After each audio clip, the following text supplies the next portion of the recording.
She swore she's changed, but I won't gamble my wedding on her unstable past one meltdown, and everything could be destroyed. I, 25F, am getting married this coming spring. I've got a cousin named Rose, also 25F, who was around a lot growing up. Her mother, my aunt, is my mother's sister, and they've always been super close. And my mom adores Rose and her siblings for some reason, and we spent a lot of holidays and summers together when we were growing up. The thing is, Rose is crazy. Her brothers are fine, but Rose is crazy. Every time we were together, she would have a meltdown and throw a temper tantrum if things didn't go her way and never made any sense.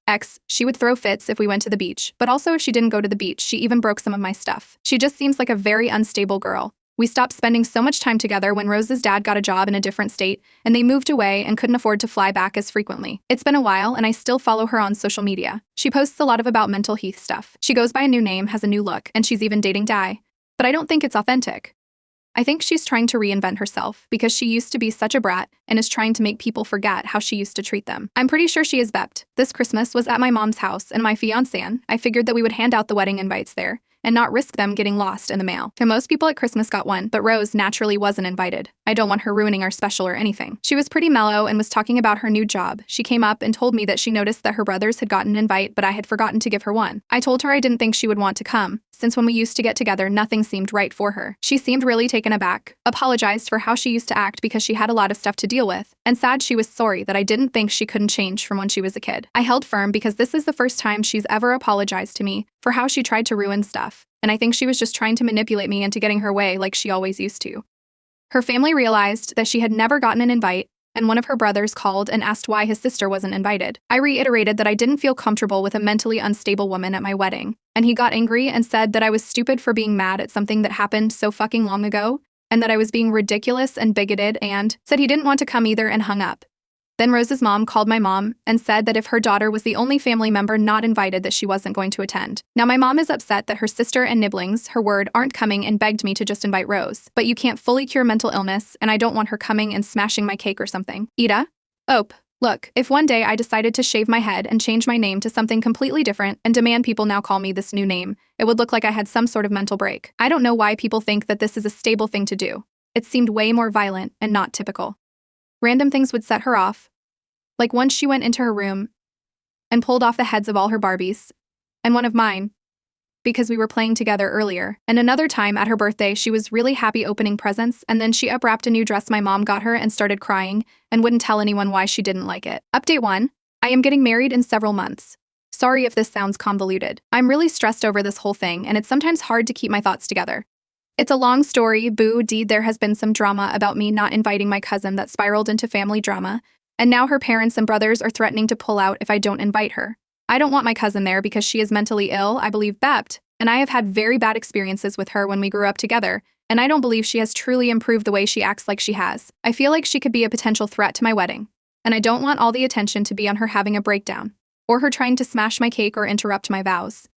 But my mother, who is very close with her mother and her, is also threatening to pull funding because I'm acting ridiculous for not inviting all of her nibblings. It's causing so much drama, and with my aunt and my mother deciding to take back the offer of money, I wouldn't be able to fully pay for the venue we already have booked. The invites were given out about a month ago, and I'm surprised and disappointed that the drama hasn't blown over since then. I got advice on Reddit before that suggested extra security to shadow my cousin specifically. It looks like that was the only way to keep this venue, so I brought it up with my fiancé, and he said he was fine with hiring someone, or even having one of his relatives shadow her the entire time and make sure she didn't try anything. So I mentioned it to my mother, but she didn't like the idea. She says my cousin isn't a threat, and I'm being awful towards her. I tried to explain that, rationally, it was the best option. My cousin is a mentally ill woman, and I doubt the venue would appreciate us inviting someone with a known history of destruction and meltdowns. This way, she can have her nieces and nephews and sister at the wedding, and I can have slightly more peace of mind. I'm trying to maintain this boundary, but my mom still insists that I'm being awful for some reason. I'm just trying to maintain the peace while feeling safe at my own wedding. Ida? Edit, this post is getting brigaded. I would like it if you would stop baselessly speculating on my cousin's sexuality and implying that I'm a bad person because of it. Too, for everyone implying that my mother is fully funding my wedding. That isn't true. She is contributing a significant amount, but I did not ask her to.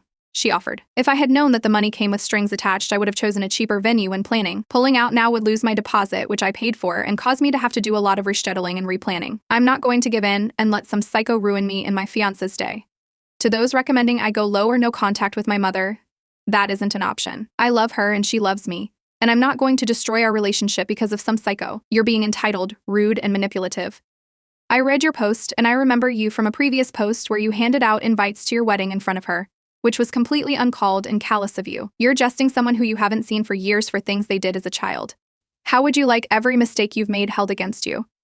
At this rate, you'll be lucky if you have any family left attending your wedding. Yuda Pepfriend 86 Nah. I can't be sure if your mother is dismissive or if you're overly alert. What I can be sure of is the fact that you're under your mother's thumb, as long as you let her hold funding over your head. FitHumor 5022 Op isn't paying for this at all. Mom Shovel take away the money. If Op does this, Op is just an entitled brat. I wouldn't be able to fully pay for the venue we already have booked. Oh, my mother thinks that she has changed, but I think she's too easily trusting. I last saw my cousin at Christmas, and my mom pointed out that my cousin had apologized then, but she only apologized after she realized she had not been invited to the wedding. She never apologized before about how she used to treat me. She also seems to have had some sort of breakdown a year ago.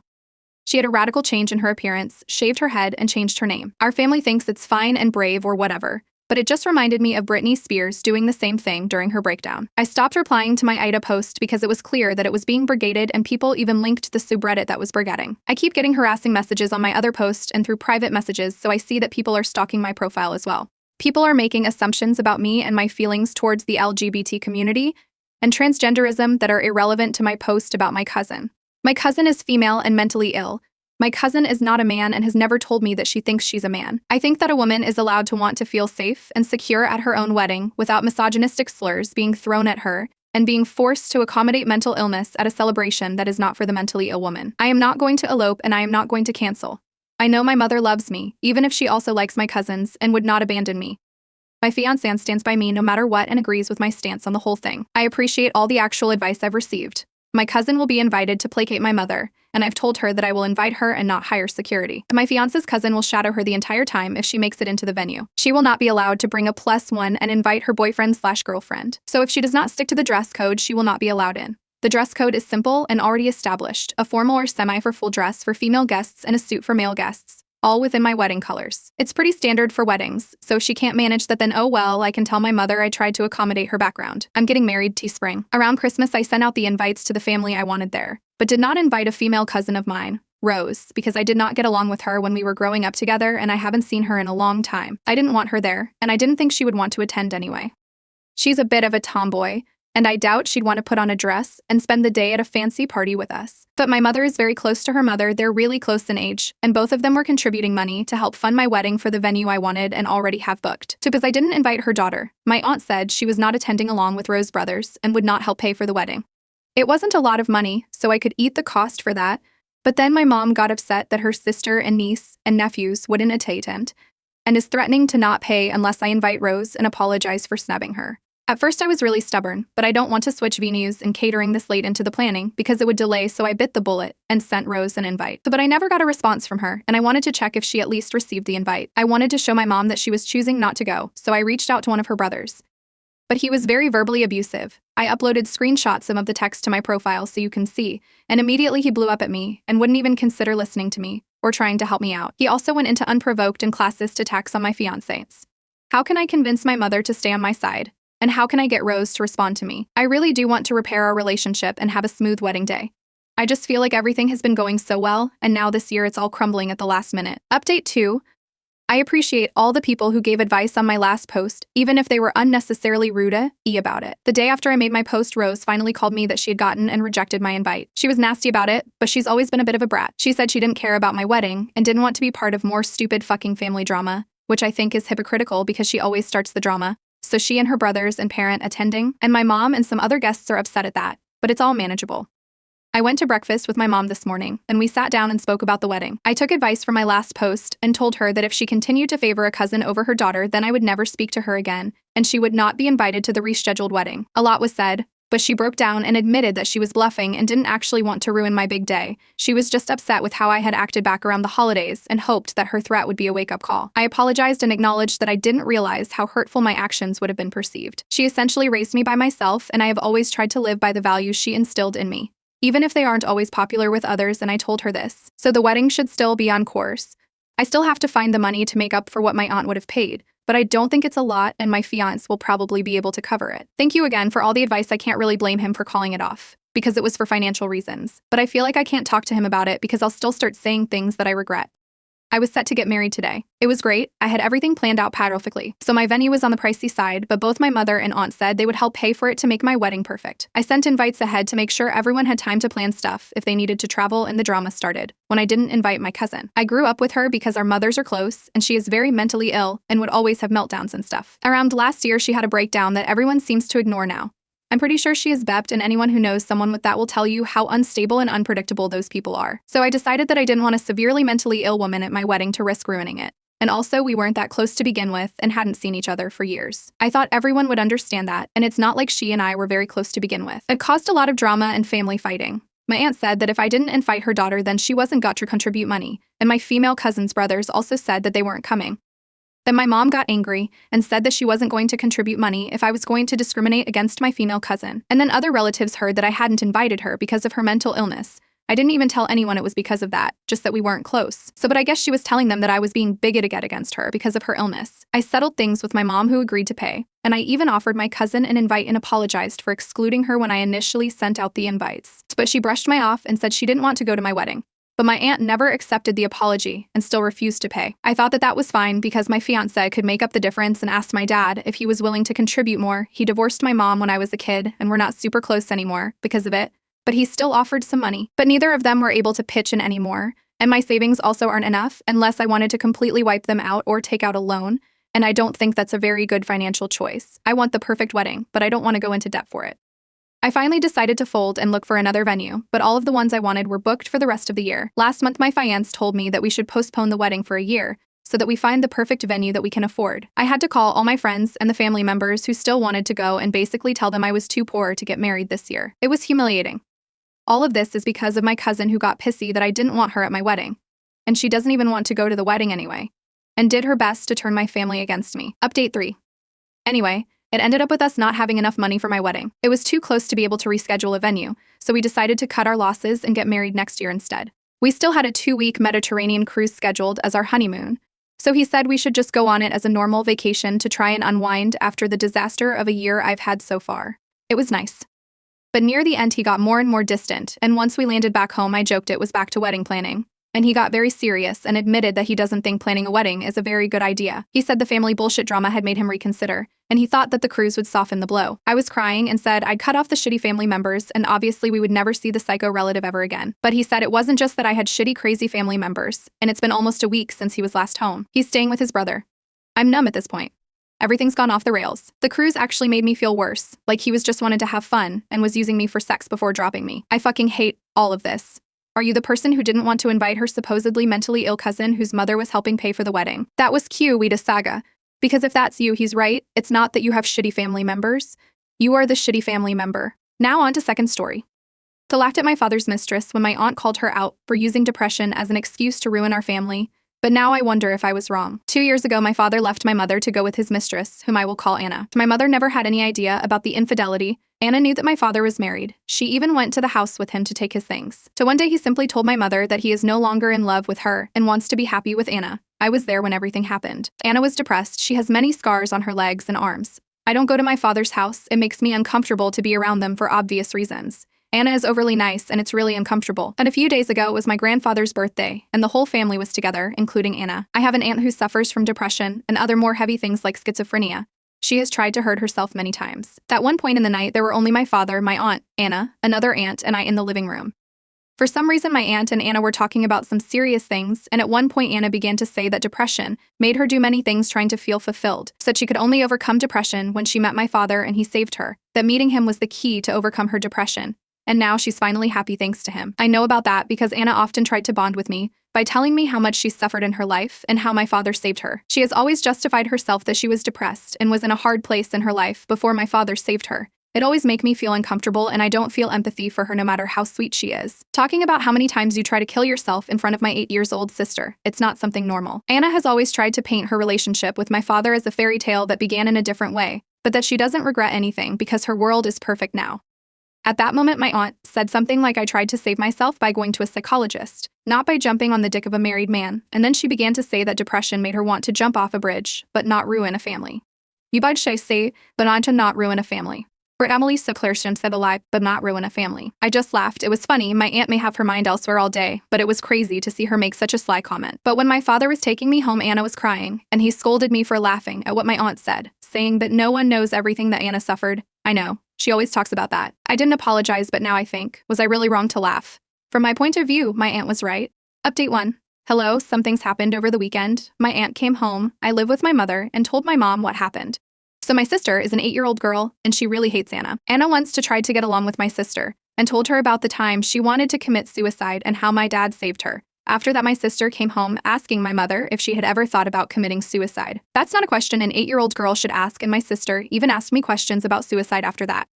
I don't really know what else exactly Anna said to her, but it definitely affected her as a little girl. It's not even something you should talk about with a girl of that age. So my mother was furious, and since that day, she forbids my father to have my younger sister near Anna, as she considers her a dangerous and unstable person around children. Since that day, things have been really tense between my father and my mother. My little sister doesn't want to visit our father, so she is fine with this. So my aunt told my mother that Anna talked about it again, but this time, in front of me. Apparently my father and Anna were totally forbidden to talk about these things in front of me too. I'm not a little kid, but apparently that was the arrangement my mother made with my father when she set boundaries for them. Then my aunt told her what happened that day, and I confessed to my mother that Anna and my father talk a lot about those suicide attempts in front of me, which is something I should have talked about before, but at that moment I didn't want problems and so decided to just ignore them. I told my mom that for that reason I am not going to my father's house anymore, and my mother got very upset with him. The next day, she went to talk to my father. I don't know what they talked about. She just came back saying that Anna can't ghost to us anymore. She told me that she can't forbid me from being near my father, and that's my decision. Anna is extremely forbidden to set foot in the same place where I and my sister are. So my paternal grandparents agreed, and my aunts too. They knew about the situation with my younger sister. I haven't spoken to my father, but my cousin told me that my father argued with my grandfather. He often says that Anna is a good person, and we don't understand the pain she suffered, so I guess he's upset with all of us now for our great lack of empathy, as he always says. I don't know, at least now I won't see them for a while. It was a boring update, but that's what happened. Haha info. My father is only 3 years older than Anna. She is not much younger than him or anything like that. From what Anna told me, she always tells it. They met at work. She called my father every time she tried to commit suicide, and so he began to help her. Anna used to go to the psychologist but said that she decided to leave it because that did not help her. Then she met my father, and well, according to her, he saved her. It is disturbing to hear her talk about how she always sent messages to my father since he was her only support, her words, and he ran and left everything at home to go with her every time she was feeling bad. A sociopath in my books, a good person, doesn't talk about suicide with an 8-year-old whose brain hasn't developed fully to understand its implications. Or a good person doesn't have sex with a man who is in a committed relationship. Oh, my cousin doesn't like her neither. My father is the one who says those things. Update 2. Hi, I wasn't planning to make another update, but we've had a lot of problems with Anna. Too many, and I think now even my father has realized that she's crazy. I have stopped going to see my father, and my father's parents stopped allowing him to go with Anna to their house, since I am there a lot, and my mother does not allow her to come near me, or my sister. Anna began to have the strange behavior of starting to send me texts. First, she apologized to me but insisted that my father misses me and my sister. I replied to her that my mother does not allow us to talk to her, and she said that she is my father's partner, so we have to get used to her being around. She started to talk badly about my mother, skeptical, saying that I'm too young to realize it, but my mother is manipulating us, and that's wrong because she's not allowing us to be a family. I'm young, but I'm not dumb.